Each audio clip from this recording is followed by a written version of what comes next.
it was just, I don't know, it was just a fun shoot. I first heard about this project actually, it was really bizarre the way it came about. I was working on the Skulls with basically the same team, Rob Cohen, Neil Moritz, same studio, Universal. And Neil Moritz, the producer, approached me and he asked me, he said, hey Paul, what do you like to do next? And I told him, I said, well, I've always liked the idea of playing a cop. It wasn't maybe, but maybe three months after that, he came to me with this idea. He's all, look, the backdrop is modern day drag racing. You get to play an undercover cop. You get to drive around in fast cars and you get to make out with a hot chick. And so I was like, all right, cool, I'll do it. Being the lead guy in a movie, I mean, this is the first movie where you've really sort of headlined and you're almost in every scene. Right. Is that a lot of pressure, I mean, for an actor? I sometimes get sleepless nights? I think that under normal circumstances, yes, but with this one, it really wasn't. I don't know, that really wasn't too much of a factor. And I think the reason is because, like I was just saying, I mean, it was basically the same team. Rob Cohen, Neil Moritz, the producer, they knew my limitations, they knew my capabilities going into this, and hey, if they believe in me, I can believe in me, we can do this. I didn't really feel that pressure because of that.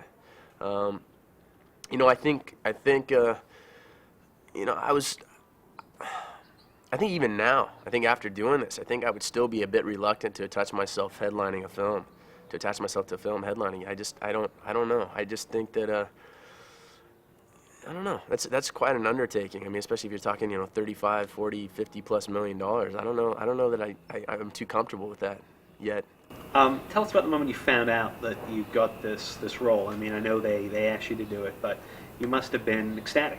Where were you? What happened? You must have jumped for joy. I mean, that's always great for an actor to know that they're landing a lead in a film. Yeah, it was, the way it came about was really kind of bizarre. Like I told you, they came to me and basically they just presented this idea. That's all it was at the time, was an idea, and they got it from a newspaper article, and they didn't even have a screenplay.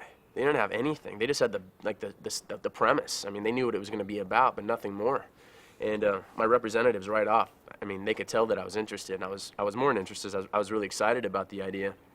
And they said to me, they said, Paul, so are you considering doing this? And I could tell they're really leery because that's a big no-no. You don't attach yourself to a project without reading the script first. But my mind was telling me no, but my heart was saying, hell with it, just go for it. And so I did. And you did a great job. Thank you. So it paid off. Tell us about going to driving school in Vegas. Tell us about that whole experience, because I heard you guys got a little competitive on the set. Tell me, and they had to slow you down at one point.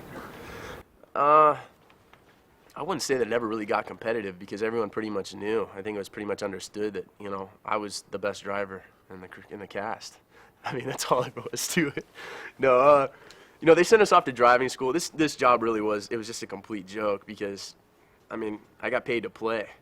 There were times where, it was trying and, it was challenging. There's a few scenes I had with Vin in the movie where, we really had to step it up. And, it was a good thing Rob was there at times because we really weren't too sure where we were going with particular scenes. But, he gave us the guidance like a good director should, and, we made through it. But, when they came to me, we hadn't even started principal photography yet. And the studio came to me and they said, hey, look, we know that we haven't really started filming this movie yet, but if it wouldn't be too much to ask, we'd really like to send you off to driving school. And I was like, you got to be kidding me. So you guys are going to pay me to go to driving school right now? I'm like, yeah. So we went and we did that. We were only there for a couple of days. And, I went there going into the school. I was pretty cocky, probably overly confident, I felt like I knew how to drive. But after a few hours behind the wheel of one of these Indy cars they had there, I pretty much learned that I didn't know a single thing about driving.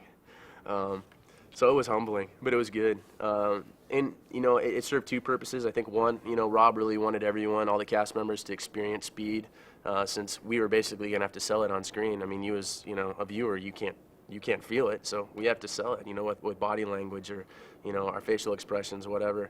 But I think more than that, I think it just kind of put everyone at ease, especially the crew members, because the last thing they want is a bunch of actors racing around in cars, doing, maybe 80, 90 miles an hour, and they're standing there with the C-stand, for the actor to lose control and take them out. So, that was just one of the bonuses to making this movie. Tell us about what you learned at school, because Rick was saying that at one point you guys were knocking down some of the things that that were keeping you guys in lane. And yeah, they had cones set up. It was pretty involved. I think It'd really be hard to put it in words. The whole driving school experience. It's really something you'd have to experience yourself.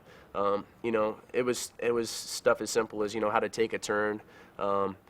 Basically, if you feel like you're going to lose control in a turn, or you feel like your tail end sliding out, of course, you got to apply more gas, more pedal pressure. You don't brake in a turn. The simples, the basic stuff. But above and beyond that, they had some really technical stuff. One of the things we drove, actually, it simulated a car that was on ice. It was basically a car that was on a hydraulic gimbal, and at any given moment they could flip a switch and you'd lose control of the car. The front end would start drifting on you, and I think before going to the driving school, I was more of the kind of guy that once I got behind the wheel, I was in control. I would muscle the car, but I've since learned that really you want to be in tune with the car. You have to. I'm much more of a feeling driver now than I was before. After driving the cars, going to driving school, getting the feel for the speed, putting your pedal to the metal, you must have got addicted to that way of driving. I mean, tell us about that adrenaline rush, and are you finding yourself late at night, nobody else around, taking the streets on? I've always been like that. I've always had a lead foot. Contact the California Department of Motor Vehicles and they'll tell you. Yeah, I have a lead foot. I'm a bit of a rush junkie, if you will.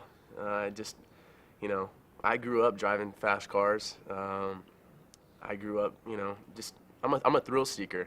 So this was really right up my alley. And so it was easy for me to really relate and kind of get into the character and his whole mindset once he really got the bug and his first taste of speed in this movie. And that was the other thing I think that was really great about this is that I'd already worked with Rob before, and he wanted to capture a lot of stuff on film that really had never before been captured. I mean, I think, gosh, we've all seen them. I mean, we've seen 100 car movies, with car chases and all kinds of really cool sequences and special effects with stunts, cars being jumped and whatnot. But Rob wanted to, he wanted to capture stuff that had never before been captured, and the only way to do that was to actually put us behind the wheel, and that was great. I mean, there were times where I think under normal circumstances it probably would have been a stuntman behind the wheel, but Rob knew that I was up for the challenge and that I wanted to do as much as possible. So I got in there. One sequence, for instance, in the climax of the film, where the orange Supra is coming up alongside of the tractor trailer, the semi truck, and the character Vince, played by Matt Schultz, is out there dangling. He's got a cable wrapped around his arm. I then proceed to, I asked Jordana Brewster's character, what's her character name? I don't even remember anymore. But anyways, I'm like, yeah, get over here, take the wheel, get your foot on the gas. And I got out on the hood of the car, on the door of the car. They let me do all that. We were doing like 80, 90 miles an hour down the open highway. But that's the fun stuff, And then Matt and I are out there dangling on the truck, doing the same speed. And the only other way to do that really is like green screen or blue screen. But who wants to do that? I mean, it's like, okay, imagine, they got the fans blowing in our face, and it's like, okay, imagine now you're zooming down the highway at 80 miles an hour. This is really intense. No, it was intense because we were really out there doing it at that speed, and that to me, that's just a kick. You don't find too often that you get to do that kind of stuff. The studio's always concerned that they're going to break their head and we're not going to finish the movie, but they took all the precautionary steps, and they knew we were capable, so they said, heck with it, we'll let the actors do it. Any close calls on set? I mean, you guys... No, there really weren't. There weren't any close calls, which I really think is just a tribute to Rob and, the stunt guys and, everyone that was involved, basically. Any concerns that this movie... Well, first of all, you guys went to see some drag racing. You went to see this stuff in real life, and this is a pretty imposing world. I mean, what goes on there is a little dangerous. This is under the law. What was that like? I mean, at one point, you guys were being chased by the cops. Tell us about that. Yeah, well, I did it again, just before we started filming this, but in high school I was already exposed to it. I'd go to the races. I went to a high school here in the San Fernando Valley, California, and that was the thing. Wednesday nights you'd run out and you go see the races. So I do it all the time, and it's just like how you see it in the movie. The cops would come, run, get in your car. Cops don't really chase after you too much because the last thing they want is you speeding out of there, crashing into people. They just kind of let you go. But no, I was really familiar with it. So, I kind of played stupid, to be honest with you, because I knew, that they wanted us to do a lot of like research, I guess, character development and whatnot. But so I was like, oh, really, drag races? Oh, okay, I guess I could go do that. I knew exactly what it was all about, and Yeah, I was actually really hoping that the cops were going to show up and we were going to get to run, because that's really what it's all about. It's fun. I mean, your heart's pounding. You know, you got the badge behind you. You know, it's foot race. I ended up on the freeway, like a guy chasing after me.